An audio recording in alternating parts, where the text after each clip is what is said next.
Sir तो अब हम लोग स्टार्ट कर सकते हैं। हाँ जी। ओके। नमस्कार दोस्तों, मैं युवराज अनिकेत, स्वागत है आप सभी का आज के इस स्पेशल इंटरव्यू वीडियो में। दोस्तों आज हम लोग एक ऐसे शख्स की इंटरव्यू करने जा रहे हैं जो फिल्म इंडस्ट्री में, जो फिल्म उद्योग में बहुत ही नाम कमा चुके हैं।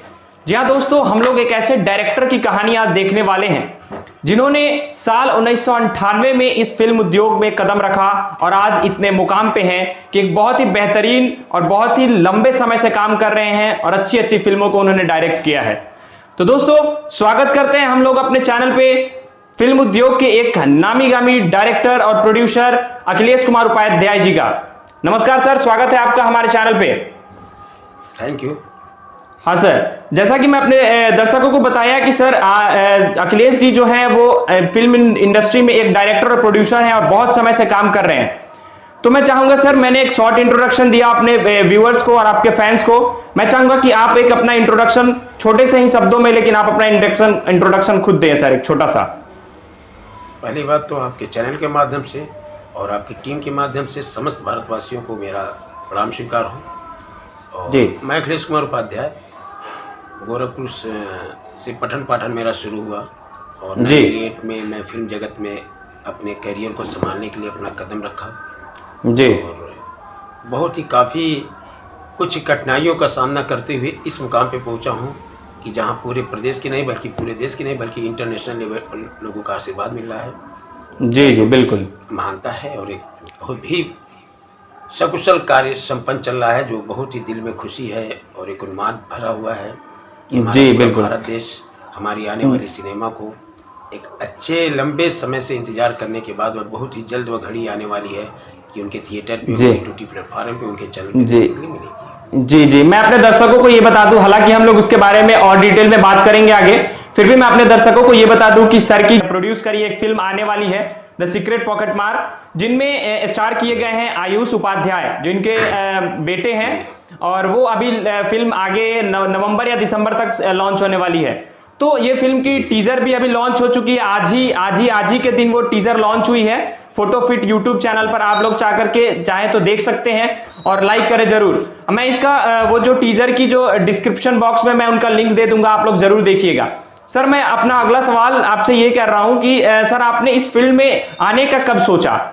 इस फील्ड में आने के बारे में आपने कब सोचा कि मुझे डायरेक्शन की फील्ड में जाना है, मुझे फिल्म इंडस्ट्री में ही जाना है? देखिए, एक बचपन की शौक रही है और कुछ होता है कि गॉड गिफ्टेड होता है, ह्यूमन नेचर होता है जी। और ये फील्ड में मैंने अपने लिए इसलिए सोचा कि मुझे समाज में रह के कुछ 200-500 लोगों को एक साथ रख करके उनके साथ काम करने का मेरा शुरू से शौक रहा। तो रह गई सवाल ये उठता है कि अगर जो मैं दूसरा फील्ड ऑप्शन में रखता, जैसे नेता का काम हुआ या डॉक्टर पेशा हुआ, इंजीनियर हुआ, लेकिन इतने लोगों को लेकर के मैं एक साथ चल नहीं सकता था। बिल्कुल, चाहे वह इंजीनियर बनता, चाहे नेता बनता है, IPS IAS लेवल का बनता, जो कुछ भी बनता, मेरी शौक रही कि 200-500 लोग परमानेंट मेरे साथ, उनको मैं अपनी कर्मों से, अपनी मेहनत से और उनसे भी मेहनत करा करके उनकी जीवन नैया को पार लग सके। यानी अपने साथ साथ अपनी सोसाइटी का भी भला करने का आपने सोचा? सोसाइटी के साथ साथ पूरे भारत देश को एक नई चीज, एक अपनी सोच, क्योंकि अगर जो मैं एक नेता बनता तो एक क्षेत्र का ही बन सकता था, एक सांसद बनता तो एक देश का ही बन सकता था। लेकिन एक अगर जो अभिनेता अभिनीत करके और एक डायरेक्टर अपने डायरेक्शन में, एक राइटर अपने कुछ शब्दों को लिख करके और समाज को देता है तो पूरे भारत के लिए नहीं बल्कि इंटरनेशनल लेवल पे एक बहुत बड़ी सोच जाती है, एक उनकी मैसेज जाती है सर, मैसेज जाती है। तो ये मैसेज देने का मेरा मेन काम रहा है कि मैं अपने समाज को, अपने देश को एक सुंदर से सुंदर आयाम तक पहुंचाने की कैसे कोशिश करूं, जो ये फिल्म मुझे सबसे अच्छा लगा। बिल्कुल, कंटिन्यू करें सर। हाँ सर, मैं ये कह रहा था कि जैसे ही लोग सोचते हैं कि मुझे फिल्म इंडस्ट्री में जाना है, मुझे डायरेक्शन इंडस्ट्री में जाना है, तो सबसे पहले लोग के माइंड में एक ही बात क्लिक होती है कि मुझे मुंबई की तरफ रुख करना चाहिए। तो आपने भी ये सोचा होगा कि मुझे मुंबई की तरफ जाना है और आपने लगभग 95 या 1995 या 96 में वहां रुख कर गए थे आपने। तो आप मुझे ये बताइए कि एक छोटे से गांव से लेकर एक मुंबई तक के सफर कैसा रहा सर? देखिए, इसकी तो एक बड़ी लंबी इतिहास है जी। और मुंबई को मैंने खुद के पैसे खर्च कर करके सीखा। जो मेरे स्वर्गीय श्री रामाधार उपाध्याय बाबा जी थे मेरे, जी जी, उन्होंने काफ़ी सपोर्ट किया, मेरे माँ बाप ने भी काफ़ी सपोर्ट किया, मेरे भाइयों बहनों ने भी काफ़ी सपोर्ट किया जी, मेरी धर्मपत्नी ने भी काफ़ी सपोर्ट किया जी। कि इधर से मैं जाता था तो मुंबई को जान ही रहे हैं कि चकाचौंध की दुनिया है, तब मुझे कुछ भी जानकारी नहीं थी। बिल्कुल बिल्कुल सर। और लोग मुझसे मिलते गए, जुड़ते गए, और मैं कैसे लुटाता गया। लोगों ने लूटा नहीं, बल्कि एक तरीके से मैं इसके लिए माना जाए तो मैंने एज ए इंजीनियरिंग किया, खुद के पैसे दे करके लोगों के बीच में रह करके सीखा। 30-32 लाख रुपया मैंने खर्च भी किया उस जमाने में। मुझे लगता ही नहीं था कि मैं कहाँ पैसा लेके आ रहा हूँ, तो पैसा जा कहाँ रहा है जी। जिधर से जो जैसे एडवाइस देता था उस स्तर से मैं काम करते रहा बेसिकली। क्योंकि जब किसी चीज़ के लिए आपको जानकारी ना हो तो वो उल्टा जाएगा, आप कुछ कर नहीं सकते हैं। लेकिन इस चीज़ का मुझे खेद नहीं है कि मेरे पैसे उड़े। इस चीज़ का मुझे और अटूट विश्वास हो गया कि मैंने पैसे दे करके इंजीनियरिंग किया जी जी, और उसको सीखा जी सर, और उसको पढ़ा और अच्छी तरीके से मुंबई को जाना। आज तो मुंबई मेरे लिए घर जैसा है। बिल्कुल। वह ज़माना दूसरा था कि मुंबई मेरे लिए गैरो जैसा था, एक पराई शहर थी जी। बिल्कुल। से निकल करके मैं जब निकला मुंबई के लिए तो बहुत ऐसी अड़चनें आई जिसका अगर जो उद्गार किया जाए तो भी कम है जी। पूरी जीवन की लाइफ रही और बड़े अच्छे ढंग से उसको मैंने झेला भी। एक कहावत कही गई है कि जब इंसान किसी मुकाम के लिए पहुंचता है तो पीछे मुड़ के न देखे तो वो मुकाम जल्दी ही पा सकता है। बिल्कुल सर, बिल्कुल। लेकिन धीरज रखे, धैर्य रखे, संयम बरते तो आने वाले समय में उसकी ज़िंदगी हर हाल में खुशहाल बन सकती है। बिल्कुल सर, बिल्कुल। जल्दबाजी में कदम कोई कर करके डूब तो जाता है, डूबने के साथ साथ पूरा टोटल ख़त्म अपने आप से और अपने लोगों को भी कर लेता है। बिल्कुल। तो मैं तो अपने दर्शकों को यही कहना चाहूँगा कि किसी भी फील्ड में हो, किसी भी जॉब में हो, तो धीरज रख करके काम करें। जितनी भी कठिनाइयाँ आएँ उनको मुस्कुराते हुए उसको मुस्कुरा करके झेलने का प्रयास करें तो 100% सफलता उनके हाथ में है। बिल्कुल सर, बिल्कुल। सर मैं आपसे ये जानना चाहूँगा कि जैसे ही आपने इस फिल्म इंडस्ट्री में आने का सोचा होगा, डायरेक्शन के बारे में सोचा होगा, तो अपने फैमिली में जरूर किसी ना किसी को बताया होगा कि मैं जैसे अब पढ़ाई छोड़ करके मैं इस इंडस्ट्री में जाना चाहता हूँ। तो उस समय में फैमिली का क्या रिएक्शन था और किन किन समस्याओं को आपको झेलना पड़ा जब आपने ये बताया कि मुझे फिल्म इंडस्ट्री में जाना है और डायरेक्शन का काम करना है मुझे? देखिए, गांव समाज की तो बहुत सारी बातें हैं। बिल्कुल सर। मैंने आपको पहले भी बता चुका है कि फैमिली मेरी फ्री माइंड थी जी, और फैमिली ने कहा कि बेटा जो आपको करना हो वह करो जी। बस अगर जो किसी भी फील्ड में कदम रख रहे हो, आगे बढ़ रहे हो, तो बैक मत होना। चाहे कितनी भी कठिनाई आ जाए, बैक होने का नाम न लेना। अगर जो बैक होने की कवायद हो तो फिर कदम मत रखना जी। बिल्कुल। तो मैंने अपने फैमिली से बोला कि मैं बैक नहीं होऊंगा, अगर जो निकल पड़ा हूँ तो 100% मंजिल तक पहुँचूंगा जी। और दूसरी चीज़ कि रिलेशन के लोग, गांव के लोग, समाज के लोग, पहले तो लोग बोलते थे कि मुझे पागल हो गए होंगे जी, कि इतने गांव से रह करके और मुंबई की चकाचौंध की दुनिया में खाली अगला पैसा बर्बाद कर रहा है, फूक रहा है, मतलब तमाम ऐसी सारी चीज़ें होती हैं कि सुनने के लिए मिलती थी जी हाँ। लेकिन मैं सुनता किसी का नहीं था, चूँकि हमारी फैमिली ऑलरेडी मेरे गॉड गिफ्टेड थे, एक गॉड फादर थे और भगवान थे, सब कुछ हुए थे। और फैमिली ने सब कुछ जब सपोर्ट करना शुरू किया तो मैं किसी की बात नहीं सुनता था। लोग क्या कह रहे हैं मैं जानता ही नहीं था। मैं अपने काम पे एकदम जैसे एक मतवाला हाथी चलती है उसी तरीके से मैं चलता गया जी। आज उसी का नतीजा है कि जो आप सभी लोगों के बीच में मैं हूँ और एक अच्छी से अच्छी मूवी मार्केट में देने की प्रयास कर रहा हूँ और दूंगा भी। आगे ये सिलसिला मेरा जारी रहेगा। 200-500 लोगों के साथ जुड़ने का, उनका रोजगारी होने का, तमाम ऐसी चीज़ें आती रहती है अपनी प्रोडक्शन हाउस में। फिर मैंने प्रोडक्शन हाउस डाला, प्रोडक्शन हाउस डाले भी मुझे काफ़ी दिन हो गए, पर्सनल भी जी। अपने प्रोडक्शन हाउस का एक बार नाम बता दे सर। राधे मोहन फिल्म से। राधे मोहन फिल्म्स। हाँ जी जी जी। मैं दर्शकों से ये भी गुजारिश करना चाहूंगा कि सर की जो प्रोडक्शन हाउस है राधे मोहन फिल्म्स, उनको बहुत सारा प्यार दे, बहुत सारा सपोर्ट करें ताकि सर और भी आगे बढ़ सके। और जो भी उन्होंने जिनके जो भी स्टार्स को उन्होंने चांस दिया, मौका दिया, आप लोग उन्हें भी प्यार दे, उन्हें भी सपोर्ट करें ताकि सर का जो मनोबल है और बढ़ता जाए और सर जो है देश में एक अच्छा मैसेज दे पाए। सर मेरा सवाल अगला ये है कि सर आपने जब अपना फर्स्ट मूवी डायरेक्ट किया था तो उस समय आपका क्या एक्सपीरियंस रहा सर? देखिए, ये तो एक विद्या है, इसको जितना ही हम करेंगे उतना ही सीखते जाएंगे और जब तक जिंदा रहेंगे तब तक सीखेंगे जी। ये चूंकि क्रिएटिव चीज़ें हैं और कोई भी क्रिएशन की चीज़ें जब तक जितना ही हम क्रिएट करते हैं उतना उसमें आगे एक अच्छी से अच्छी चीज़ें निकलती जाती हैं जी। बिल्कुल। तो उसमें तो हमारा एक खुल करके और शुरू से ही मेरा एक अनुभव रहा कि जितना ही मैं करूँगा, जितने हर चीज़ कोई भी चीज़ हो जितना मैं बनाऊँगा, तो यही अगर जो काम करने वाला व्यक्ति है तो यही सोचता है कि और आगे कुछ इससे बेटर बनाए जी। और वो बेटर मैं करते गया। बाकी अब हमारे दर्शकों के बीच में है कि हमारी बेटर हमारी अच्छी चीज बनाई हुई कितना जब मैं परोसूंगा आप लोगों के माध्यम से तो कितना अच्छा लगता है, मैं सर आपको यहाँ सर मैं आपको यहाँ टोकना चाहूंगा। मैं कह रहा कि सर जैसे कि आपने जो फर्स्ट फिल्म अपना डायरेक्ट किया सर, तो जब वो पर्दे पे आई, जब वो लोग देखे, जब वो पूरे देश के बीच में आई, तब आपको कैसा महसूस हुआ सर कि जो आप सपना लेकर के मुंबई आए थे, जो सोच करके आप मुंबई आए थे वो पूरा हुआ, या फिर कैसा आपको उस समय का एक्सपीरियंस था, आपने कैसा फील किया सर जब आपने मूवी को फर्स्ट टाइम पर्दे पे देखा? जिंदगी की एक बहुत बड़ी मुकाम हासिल करने का जो एक जज्बात अंदर होता है वो फील आई जी उस समय, बिल्कुल। और लगा कि मैं उस जगह पे पहुंच चुका हूं और पूरी दुनिया मुझे जो है एक आशीर्वाद दे रही है, दुआएं दे रही हैं, और इतना फीलिंग अंदर से फीलिंग हुई खुशियों की कि जिसका मैं बयां नहीं कर सकता हूं अपनी जुबानों से और अपनी मुस्कुराती हुई आंखों से। बिल्कुल सर, बिल्कुल बिल्कुल। वो आपकी काम और आने वाली जो फिल्में हैं, प्रोजेक्ट्स हैं, और जो भी प्रोजेक्ट्स आपने किए हैं, जो भी फिल्में आपने बनाई हैं, वो देख करके पता चलता है कि सर आप कितने मेहनती और कितने क्रिएटिव माइंड के थे और आपका इस फील्ड में आना कितना सही था। मैं आपसे अगला सवाल ये कर रहा कि सर आप अपने फिल्म जो आने वाली जो आपकी फिल्म है सीक्रेट पॉकेटमार, जिसकी आज टीजर रिलीज हुई है आज ही सुबह 9 बजे, मैं ये कह रहा कि सर आपने उसमें अपने बेटे को ये किया है सर, स्टार किया है, तो आपको अपने बेटे के साथ काम करके कैसा एक्सपीरियंस रहा सर? एकदम दोस्त जैसे, कोई बहुत बढ़िया एक्सपीरियंस रहा। जैसे मैं अदर आर्टिस्ट के साथ काम करता हूँ वैसे बेटे के साथ भी काम कर रहा हूँ। बिल्कुल, कोई उसमें बट नहीं है। जैसा मेरा अदर आर्टिस्ट है वैसे ही मेरा बेटा, ऐसा नहीं कि मेरा बेटा है तो बहुत क्लोज का, जितना क्लोज हमारा अदर आर्टिस्ट है, मार्केट का आर्टिस्ट है या अदर कोई भी आर्टिस्ट है, उतना ही क्लोज मेरा बेटा है। बिल्कुल, दोनों के सेम, क्योंकि एक डायरेक्टर होने की हैसियत से हर आर्टिस्टों का एक डायरेक्टर गॉड फादर होता है, और डायरेक्टर को वो चाहिए, हर एक डायरेक्टरों को, चाहे वो अपना हो या पराया हो, अपनत्व की भावना सब में रखनी चाहिए। सारे आर्टिस्ट उसके बच्चे हैं, सारे आर्टिस्ट उसके सहारे पे नाचते हैं, सारे आर्टिस्ट उसके सहारे पे गाते हैं, बोलते हैं, जो भी करते हैं, एक्टिंग करते हैं, तो उनको एक बराबर का भाव रखना चाहिए, भेदभाव नहीं रखना चाहिए। बिल्कुल सर, बिल्कुल। और यही एक अच्छी लीडर की पहचान होती है सर।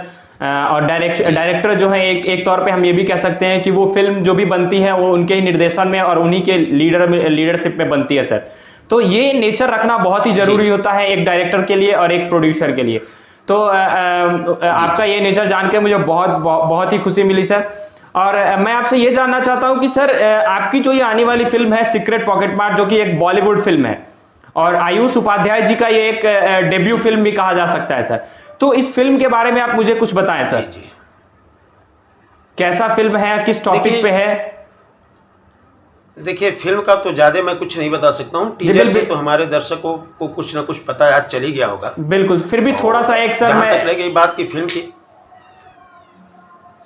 मैं बताना चाह रहा हूँ, फिल्म एक क्राइम बेस्ड फिल्म है। और पूरे भारत की न्यायपालिका के बीच में जो हमारे बीच में क्राइम पैदा कहाँ से होती है और क्राइम कैसे खत्म होती है, खत्म करने के लिए हमारे हर प्रदेश के मुख्यमंत्री, देश के प्रधानमंत्री, चाहे किसी की भी सरकार हो, सब ने ये बीड़ा उठाने की कोशिश करते हैं कि मैं देश से या प्रदेश से या अपने क्षेत्र से क्राइम को खत्म करूंगा।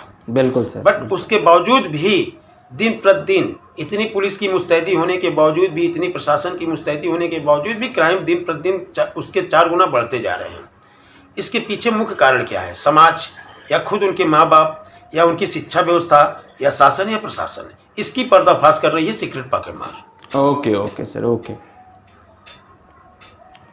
हाँ सर, मेरा अगला सवाल ये है कि सर जैसे कोई आने वाले जो भी पीढ़ी हैं या फिर जो युवा हैं वो अगर डायरेक्शन की फील्ड में आना चाहते हैं, तो आप ये बताइए कि सर जब किसी फिल्म को डायरेक्ट किया जाता है, किसी फिल्म को जब बनाया जाता है, तो उस समय क्या क्या किन किन बातों का ध्यान रखना पड़ता है एक फिल्म को बनाते समय? देखिए, सबसे पहले तो हम एक समाज को मद्देनजर रखते हुए स्टोरी पे ध्यान दें, ताकि एक समाज में एक अच्छा मैसेज जाए सर। अच्छा मैसेज जाए। सबसे पहला तो ध्यान देने की बात एक डायरेक्टर की, एक प्रोड्यूसर की ये होनी चाहिए जी। जो भी चीज़, चूंकि ये ऐसी मीडिया है कि इसको देख करके लोग प्यार करने लगते हैं, इसको देख करके लोग फाइट करने लगते हैं, मतलब इसको देख करके हर चीज़ शौकों को, अपने आप को शौक बना लेते हैं जी। बाल कैसा है, कपड़े कैसे हैं, सारी चीज़ें, कास्ट्यूम फॉलो करने लगते हैं, एक तौर से कहे तो फॉलो करने लगते हैं। तो अगर जो पूरी दुनिया फॉलो कर रही है तो हम ऐसा चीज़ परोसे कि पूरी दुनिया के लिए, पूरे समाज के लिए एक अच्छा द्योतक बने, बुरा द्योतक ना बने, एक अच्छी पहचान बने, हमारे यूथ एक अच्छी पहचान बना करके अपने समाज के लिए काम कर सके। तो सिनेमा का मेन बनाने का सबसे पहला तरीका और सबसे अहम तरीका लोग अपनाएं, जैसे कि मैं मैं तो एज एडवाइस नहीं दे सकता हूं, क्योंकि हमसे भी बड़े धुरंधर से धुरंधर राइटर, डायरेक्टर, प्रोड्यूसर बैठे हुए हैं। लेकिन मैं उन सभी लोगों से आग्रह करना चाहता हूं कि जो भी फिल्म को एक समाज को लेकर के, एक विक्टिम को लेकर के, एक क्राइम को लेकर के, ऐसे मतलब छोटी छोटी की जो और पैदा कर दें, ये पैदा ना कर करके उसका खात्मा, सारी बुराइयों की खात्मा कैसे हो और हमारी यूथ एक अच्छी रास्ते कैसे पकड़ के चले, उन सब का अगर जो हम समाज में दिखाते हैं, मनोरंजन के माध्यम से दिखाते हैं, सिनेमा के माध्यम से दिखाते हैं, तो एक बहुत बड़ी छवि होगी और एक हमारे भारत की यूथ एक अच्छे नागरिक बन करके, जैसे आज भी हैं कल भी रहेंगे और बनते रहेंगे, क्राइम ऑटोमेटिक खत्म होती जाएगी। बिल्कुल सर, मैं आपसे ये भी जानना चाहूँगा, क्योंकि मैं खुद एक मीडिया का छात्र हूँ और बहुत सारे मेरे ऐसे साथी हैं जो फिल्म इंडस्ट्री में जाना चाहते हैं, बहुत सारे ऐसे साथी हैं जो डायरेक्शन के फील्ड में जाना चाहते हैं, और वो आपकी वीडियो की बहुत समय से, लंबे टाइम से इंतजार भी कर रहे हैं कि सर की वीडियो जल्दी आए ताकि हम लोग को उनसे कुछ सीखने को मिले। सर, उनका एक सवाल था कि जब एक फिल्म बनती है तो उसमें कौन कौन से टेक्निकल एस्पेक्ट्स का ध्यान रखना पड़ता है, जैसे लाइट्स या फिर कैमरे के, क्या मतलब कैसे कैसे बातों का ध्यान रखना पड़ता है एक फिल्म को बनाते समय सर? देखिए, जहाँ तक रहेगी कि अगर जो डायरेक्टर बनना चाहते हैं, बिल्कुल, तो सबसे पहले मैं बता दूं, सिनेमा के लिए अगर जो बनाना चाहते हैं तो सबसे पहले उनका लीडरशिपिंग कैसी है। वो अपने आप को एक लीडर बना करके और सबसे प्यार व्यवहार से समझ करके और सबको समानता की भावना को रख करके उनसे प्यार मोहब्बत से काम कैसे कराते हैं, पहली चीज जी। आप पैसे के बल पे हर कोई काम नहीं करा सकते हैं, बिल्कुल। आप पूरा पेड़ अगले को कर दें, लेकिन जो चाहे वो आपको नहीं करके दे सकता है, जब तक आपके प्यार में, आपकी जुबान में वो ताकत ना हो। तो एक गुड लीडरशिप होनी चाहिए। हाँ। दूसरी चीज, स्टोरी पे जबरदस्त काम होनी चाहिए। तीसरी चीज, कैमरा इक्विपमेंट हम क्या लगा रहे हैं, क्या मांग है। चौथी चीज़ की एडिटर को हम साथ में रखें तो सो फार गुड होती है कि सिनेमा बनाने में आसान होता है कि हाँ, अगर कहीं से भी कहीं माइनस होता है तो एडिटर, ऑनलाइन एडिटर हमारे साथ में रह करके, दिन में शूट कर रहे हैं तो नाइट में उसका रिजल्ट निकाल करके बता सके कि हमने क्या किया, क्योंकि यहाँ सेट पे मॉनिटर पे कुछ और दिखता है, जब हम टेबल पे जाते हैं तो कुछ और दिखने लगता है। बिल्कुल बिल्कुल सर, बिल्कुल। माइनस तो पॉइंट, भाई इलेक्ट्रॉनिक चीज़ें हैं, माइनस टेक्निकल चीज़ें हैं तो कहीं कहीं माइनस हो जाती हैं। तो आने वाले, जब हम ऑनलाइन लेकर के चलते रहते हैं तो उससे बेनिफिट ये होता है कि जब हम लास्ट में टेबल पे पहुंचते हैं तो मुझे किसी चीज़ की प्रॉब्लम नहीं होती है कि अभी रीशूट और कुछ करना है। बिल्कुल। और बनाने के लिए सबसे बड़ी चीज़, जी, आप पूरी करें बात को सर। और बनाने के लिए सबसे बड़ी चीज़ है कि एक टीम वर्क इतनी स्ट्रांग हो, इतनी अच्छी हो कि टीम के हर लोग अपनी फिल्म समझें, न कि प्रोड्यूसर की फिल्म समझें। टीम के एक स्पॉट बॉय से लेके पूरी all team, all crew member ये सोच के काम करें कि मेरी खुद की फिल्म है, तो एक अच्छी और सुना, और ये चीज़ डायरेक्टर को या प्रोड्यूसर को या लीडरशिप देख कंप्लीटेड कर करके ये देखना बहुत ज़रूरी होता है कि हम उसको देखें और हमारी टीम कितनी मेहनत, अगर जो हम उनको प्यार और मोहब्बत से काम करा रहे हैं और जब सभी लोग यह सोच लेंगे कि हमारी फिल्म है तो एक अच्छी चीज़ निकल करके हीरे जैसे खिल करके आ जाएगी सामने। बिल्कुल, वो फिल्म में सर साफ साफ झलकेगी सर, एक तरह से हम कह सकते हैं। जी जी जी, साफ साफ झलकेगी। बिल्कुल सर, मैं आपसे ये कहना चाह रहा, बाकी जी आप बात पूरा करें सर। बाकी तो क्रू मेंबर अच्छे हैं तो आपकी फिल्म अच्छी है, क्रू मेंबर नहीं अच्छे हैं तो आपकी फिल्म बेकार है, चाहे आप लाख कुछ करने हैं। मैं तो उन्हीं के लिए उन्हीं के साथों चलता हूँ। मेरे जितने भी मेरे टीम के क्रू मेंबर हैं सब मेरे लिए आदरणीय हैं, एक स्पॉट बॉय से लेकर के, एक डीओपी से लेकर के, एक लाइट, एक मतलब ऑल राउंडर, मेकअप, हेयर, जितने भी वो मेरे लिए आदरणीय होते हैं। मैं उनके इशारे पे काम करता हूँ, बाद में रिजल्ट भले हमको साइन करना पड़ता है कि रिजल्ट ये होना चाहिए, वो अलग की बात है। बिल्कुल बिल्कुल सर। सर, मैं आपसे ये जानना चाहता हूं कि आप अभी तक के आपकी जो करियर, आपने जैसा कि बताया सर, आपने 1998 से अपना करियर स्टार्ट किया था सर इस फिल्म इंडस्ट्री में डायरेक्शन के तौर पे।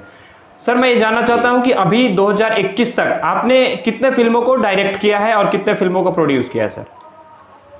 देखिए, डायरेक्ट मैंने किया करीब 7 से 8 फिल्में। जो अभी हमारी लेटेस्ट मूवी थी बलम जी झूठ न बोली, बीच में मेरा एक्सीडेंट हो गया था, 2016 की मूवी थी, और बलम जी झूठ न बोली, जिसमें हमें महाराष्ट्र गौरव सम्मान भी दिया गया एक साफ सुथरी भोजपुरी फिल्म बनाने के एवज में। और उसके बाद से मैंने भोजपुरी फिल्में बनाना बंद कर दिया और बॉलीवुड की तरफ रुख किया। बॉलीवुड का रुख तो शुरू से ही था, सीरियल और तमाम ऐसी चीज़ों में, तब मैं एसोसिएट में करता था। और सिर्फ मैंने बलम जी झूठ न बोली, ये मेरी बहुत ही ऐतिहासिक फिल्म रही कि जिसको लेके मैं खुद गर्वान्वित रहता था, अपने आप को एक जज्बात रहती थी कि मैंने एक भोजपुरी के जो जितने भी उल्टे सीधे अश्लील चीज़ों को लेकर लोग परोस रहे थे, उससे अलग हट करके मैंने सिनेमा बनाई। बिल्कुल सर, मैं ये जानना चाहता हूं कि जैसा आपने बताया कि सर एक बहुत ही आपका जो एक बेहतरीन फिल्म जो आपने ये बताया बलम जी झूठ ना बोली, जो कि एक भोजपुरी की फिल्म है, आपने डायरेक्ट किया था 2016 में। सर, इससे जुड़ी कुछ यादें और इस मूवी के बारे में बताइए कि सर इस मूवी में आपने क्या संदेश दिया है समाज को? देखिए, इस मूवी का मेरा मेन बेस ये था कि हम भारतीय नारियों के लिए एक संदेश देना चाह रहे थे और दिए भी। ये भारत की नारी आज जितना भी लोगों का तलाकशुदा होना, तमाम ऐसी पहले हम लोग जब बचपन में रहा करते थे तो कभी कभी किसी को वहाँ सुनने के लिए मिलता था किसी मुस्लिम भाई के घर में कि उनके वहाँ से तलाक हो गया, डिवोर्स हो गया। आज मैं देख रहा हूँ कि जात से कोई मतलब नहीं, धर्म से कोई मतलब नहीं, 100 में 100%, 99% जहाँ अगर जो फैमिली कोर्ट में आप बैठ जाओ तो उसके तलाक के ही कागजात आ रहे हैं। तमाम ऐसी हर घरों में ऐसी ऐसी दिक्कतें आ रही हैं कि हस्बैंड वाइफ में बवाल हुआ, तमाम ऐसी सारी चीज़ों, कहीं दहेज का, कहीं कुछ का, मतलब एक से वाई जेड। इस सब चीज़ों को देखते हुए मैंने भारत की नारियों को ये संदेश देना चाहा कि ये भारत की नारी, तुम्हारे पास तो इतनी ताकत है कि तुम चाहो तो पत्थर को भी मोम बना सकती हो। बिल्कुल सर। और वो कैसे? न प्रशासनिक स्तर से और न किसी डर से, न किसी प्रेशर से, आप अपने प्यार से, क्योंकि आपके प्यार में, आपके एक छोटी सी सिंदूर में इतनी ताकत है कि आप बिगड़े से बिगड़े पति को एक सुंदर देवता बना सकती हैं। उसकी झलक इस फिल्म में मैंने दिखाया, बलम जी झूठ न बोली में जी, और लोगों ने लाइक भी किया जी। बिल्कुल, बहुत पसंद किया सर। ये फिल्में काफ़ी चली थी, हमने भी ये फिल्म देखी है सर। सर मैं ये कहना चाह रहा कि सर जब आपकी क्योंकि लंबा सफ़र आपने तय किया है सर इस इंडस्ट्री में, फिल्म इंडस्ट्री में, डायरेक्शन के फील्ड में, तो कहीं ना कहीं सर इस जर्नी में कहीं ना कहीं आपको उतार चढ़ाव भी देखने मिले होंगे। आपकी कोई फिल्म हो सकती है कुछ जितना आपने उससे होप किया हो उतना ना चला हो, तो ऐसा होता है सर, क्योंकि ये जर्नी है और ऐसा होता है। तब आप कैसे अपने आप को मोटिवेटेड रखते हैं जब सर आपकी कोई फिल्म नहीं चलती है या फिर आपके मन मुताबिक नहीं आ पाती है पर्दे पे सर, तब कैसे खुद को मोटिवेटेड रखते हैं सर? देखिए, यह जंग का मैदान है जी। बिल्कुल सर, आपके माध्यम से मैं दर्शकों को भी बताना चाहूँगा, ये जंग का मैदान है और हारना और जीतना, हारे को भी जीता समझे और जीते को तो जीता समझे ही समझे। बिल्कुल सर, एक तरह से हम ये भी कह सकते हैं सर, एक तरह से हम लोग ये भी कह सकते हैं कि अगर हम लोग हार गए तो बहुत बड़ा एक्सपीरियंस हम लोग गेन करते हैं सर इस चीज से। राइट, बिल्कुल। उससे हताश ना हो, चाहे हम हो या कोई भी हो। कभी भी अगर जो हम रास्ते पे चले हैं, युद्ध के मैदान में खड़े हैं, तो जाहिर सी बात है कि या तो हारना है या तो जीतना है, दो में एक ही चीज होना है, बाकी थर्ड कोई कुछ भी नहीं होना है जी। और अगर जो हम हारते भी हैं तो एक एक्सपीरियंस, अलग एक अनुभव प्राप्त करते हैं उससे, फिर हम अगली लड़ाई के लिए तैयार हों कि मैंने क्या ऐसी कमी की कि हमारी चीज उससे और बेटर बनाए। और कभी भी किसी भी इंसान को हताश नहीं होना चाहिए और मुस्कुराते हुए, कितनी भी चोटें लगे लेकिन मुस्कुराते हुए उसको अगर जो बर्दाश्त कर करके आगे निकलते जाएं। तो पहले भी मैंने आपसे बता चुका था कि कुछ देर पहले कि अगर जो कुछ भी कठिनाई आए तो लेकिन मुस्कुराते हुए अगर उस सफ़र को झेल जाएं तो आगे चल करके उन बुलंदियों को मिलना बड़ा आसान होता है। लेकिन अगर जो उसमें घबरा करके हम अपने रास्ते को चेंज कर दें तो कभी भी लाइफ में इंसान को कोई बुलंदी नहीं मिल सकती है। बिल्कुल सर, बिल्कुल। मैं ये कह रहा कि सर आप अपने फैमिली के बारे में कुछ हमें जरूर बताएं कि आपको अपनी वाइफ से पहली बार मुलाकात कब हुई, या फिर आपकी शादी लव मैरिज है या फिर अरेंज मैरिज, ऐसे कुछ अपने फैमिली के बारे में बताएं और अपने बच्चों के बारे में भी बताएं सर। देखिए, हमारी शादी अरेंज मैरिज है, ना कि लव मैरिज है। ओके। और आपकी शादी कब हुई थी सर, ये भी बताएं। बस उसी पीरियड, जिस समय हमारा शुरुआती दौर था उसी समय मेरी शादी भी हो गई थी जी। लगभग 96 में शादी हुई थी। ओके सर, ओके जी। और आपके बच्चे के बारे में सर बताइए। जैसे आयुष जी को तो मैं पर्सनली जानता हूं सर, और आपके जो भी जी। नहीं, मैं बता रहा हूँ पूरी फैमिली के सिस्टम को बता रहा हूँ आपको जी। तो जब मेरी शादी हुई तो मिसेज मेरी जानती थी कि जो मैं फिल्म डायरेक्टर हूँ, फिल्म प्रोड्यूसर हूँ, मुझे सिनेमा लाइन का वर्क है, मतलब तमाम ऐसी सारी चीज़ें, जबकि वह एक गृहिणी हैं और एक अच्छे घर से थी, एक स्टैंडर्ड क्लास की पढ़ी लिखी महिला। आज भी वो मेरे साथ गृहिणी का ही काम करती हैं, सजा के रखती हैं अपने घर को, अपने बच्चों को, यहाँ तक कि मुझे भी वह सजाती हैं।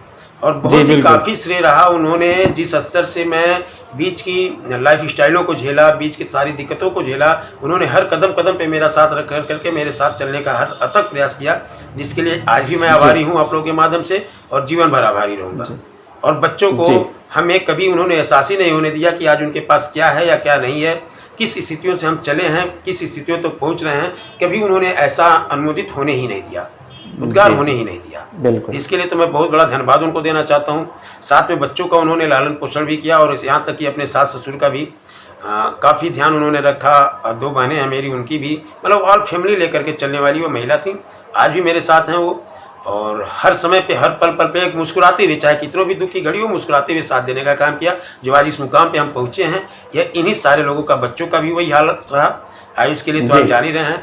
बाकी मेरी एक बेटी है जो IPS की तैयारी कर रही है, वह भी शिवांगी उपाध्याय, वह भी हर कदम से कदम अपनी मम्मी जैसा ही मिल करके चलने का प्रयास करती है कि कहीं से भी पापा को या मम्मी को या भैया को कहीं से भी किसी चीज़ का दिक्कत ना महसूस होने दे अपने तरफ से। बिल्कुल बिल्कुल बिल्कुल बिल्कुल सर। मैं ये जानना चाहता हूँ कि सर जब आप ये हमें ये बताइए कि सर आप जब फिल्म का, किसी भी फिल्म का डायरेक्शन करते हैं या फिर प्रोड्यूसर के तौर पर आप काम करते हैं, तो इतने लंबे समय की आपकी जर्नी रही है, तो होगा ऐसा कुछ कुछ ना कुछ ऐसा घटना हुई होगी कभी ना कभी जो आपके माइंड में अभी आती होगी तो आपकी हंसी नहीं रुकती होगी उस चीज को सोच करके। तो कुछ ऐसी घटना है क्या सर जो आपके माइंड में आती हो और आपको बहुत ही अच्छा लगता हो वो पल याद करके सर?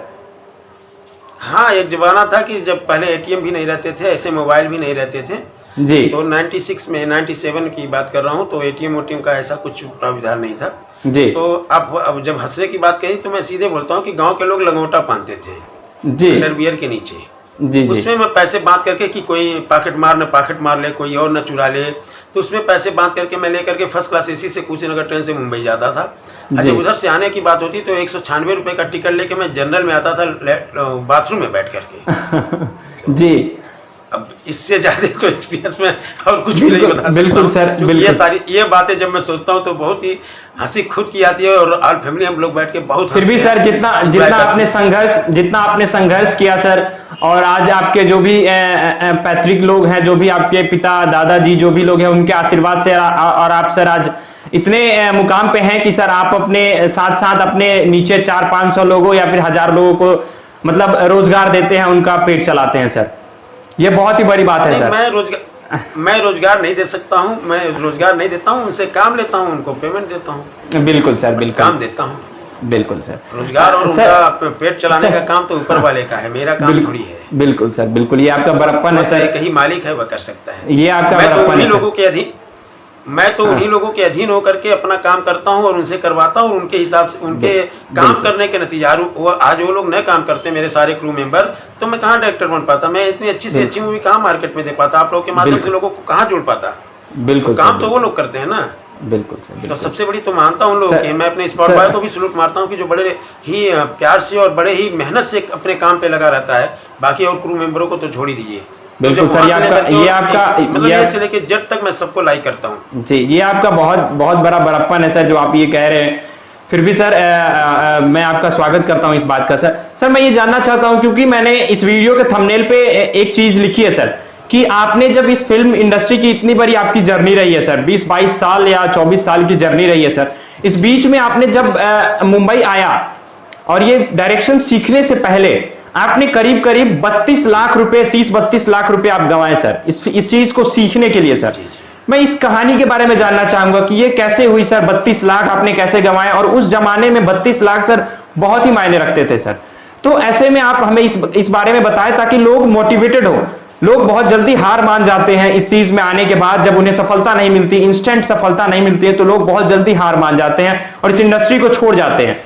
तो आप उन लोगों को क्या कहना चाहेंगे, क्योंकि आपने बहुत कुछ सहा है, बहुत कुछ देखा है, आपने उस जमाने में 30-32 लाख रुपए खोए हैं, आपने लगाया है 30-32 लाख रुपए, तब जाकर के आप आज इस मुकाम पे हैं सर। तो मैं आपसे ये जानना चाहूंगा आपकी कहानी के बारे में, जो 30-32 लाख की कहानी है, क्योंकि लोग उसी चीज को देख करके इस वीडियो को देखने आए हैं सर। तो आप उस कहानी के बारे में हमें जरूर बताइए सर।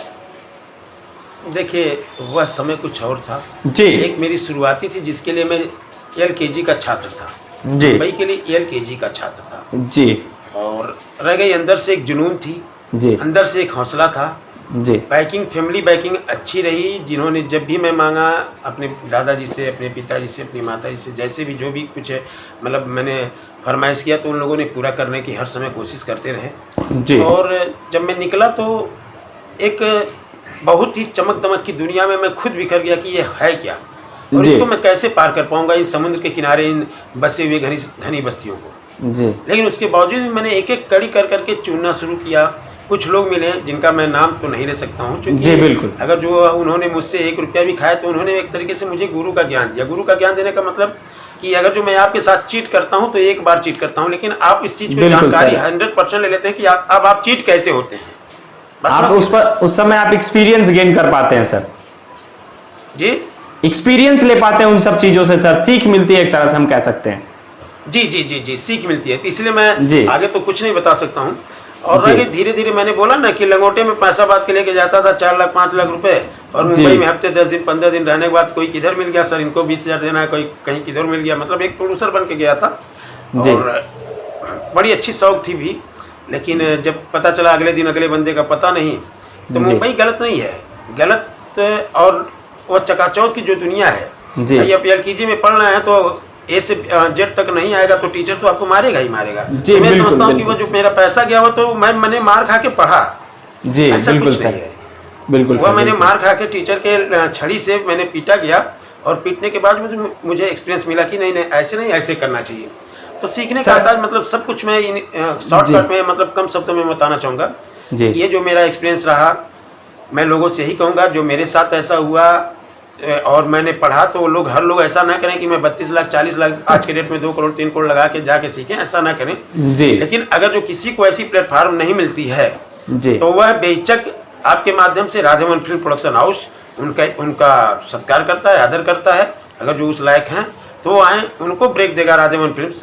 मैं यही चाहूँगा, ऊपर वाले से भी यही दुआ करूँगा कि हमारी सिस्टम ऐसे किसी की सिस्टम में बीते, चूंकि मेरी तो एक कहानी ही बन गई थी, एक पिक्चर ही बन गई थी जी, और इसी गांव से निकल करके एक जी जी जी इसी बात में मैं दर्शकों से ये कहना चाहूंगा कि सर ने इतनी बड़ी बात कह दी कि हमारे चैनल के थ्रू जितने भी लोग देख रहे हैं, यदि उनमें टैलेंट है और बहुत कुछ करना चाहते हैं, सपने संजोए हुए हैं और उनमें टैलेंट है, तो आप राधेमोहन फिल्म्स को एक बार जरूर मिलें। अगर आप में टैलेंट है तो वो अपना प्लेटफॉर्म आपके साथ जरूर साझा करेंगे। इसी बात पे इस वीडियो को लाइक करना ना भूलें, और यदि आप मेरे इस चैनल पे नए हैं तो सब्सक्राइब जरूर कर लें। सर अपनी बात को पूरे जरूर कीजिए सर। जी, तो मेरे कहने का सेंस यह था कि उन लोगों के लिए प्लेटफार्म खुला हुआ है, और मैं आज भी पुनः ऊपर वाले से कहूँगा कि जो मेरी एक कहानी चल पड़ी थी, उस कहानी के पीछे बहुत राज हैं, लेकिन उन राजों को बताने से फायदा कुछ नहीं। मैं एक ही चीज़ अपने दर्शकों से कहना चाहूँगा, अपने लोगों से कहना चाहूँगा कि इच्छा प्रबल कर करके ही इस फील्ड में कदम डालिए, किसी भी फील्ड में। जब तक आप धैर्य और विश्वास के साथ नहीं रखेंगे, तब तक आप कहीं पे भी सफल नहीं हो सकते हैं। और आपके पास धैर्य और विश्वास है, संयम है, इंतजार करने की ताकत है। मैंने तो 26 साल इंतजार किया।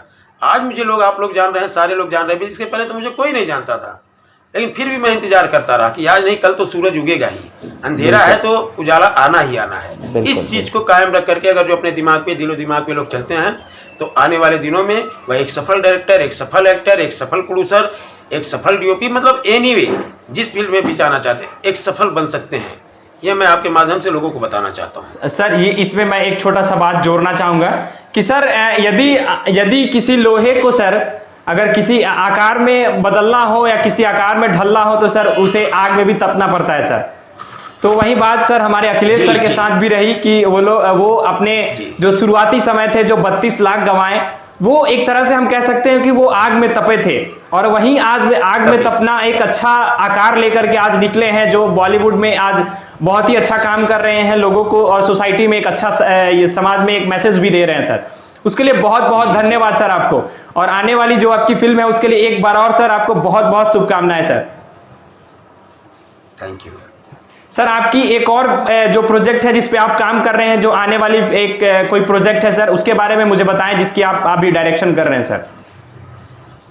जी, अभी तो हमारे साथ में एक फुल्की है प्रोजेक्ट जी, और गैंगवार है, स्टोरी है जी, बट अभी स्टोरी पे मैं काम करूंगा, इसके बाद मैं स्टोरी पे काम करूंगा। सिनेमा का नाम ही स्टोरी है। Okay sir, okay.